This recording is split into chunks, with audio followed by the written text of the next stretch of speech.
तर one nation one इलेक्शनवरून Thackeray सेनेचे खासदार संजय राऊतांनी भाजपवर गंभीर आरोप केलाय. भाजपला वन पार्टीतच जास्त रस आहे असा दावा त्यांनी केलाय. त्यालाच भाजपचे मुख्य प्रवक्ते नवनाथ बन यांनी प्रत्युत्तर देत राऊतांनी अफवा पसरवू नये असा इशारा दिलाय. पण भारतीय जनता पक्षाला वन नेशन वन इलेक्शनपेक्षा वन पार्टी वन इलेक्शनमध्ये जास्त इंटरेस्ट आहे. वन पार्टी वन इलेक्शन आणि त्यांची जी वाटचाल आहे 850 खासदार झाल्यावर ते संविधानामध्ये बदल करून भारतामध्ये राष्ट्राध्यक्ष पद्धत आणण्याच्या विचारामध्ये आहे.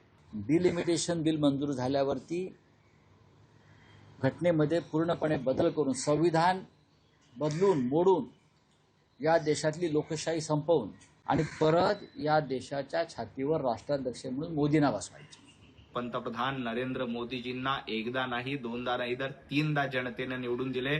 2029ला देखील मोदीजी पुन्हा पंतप्रधान होतील. तुम्ही राहुल गांधींना पंतप्रधान करण्याचं स्वप्न बघताय, परंतु मुंगेरी लाल के हसीन सपने कधीही पूर्ण होणार नाहीत.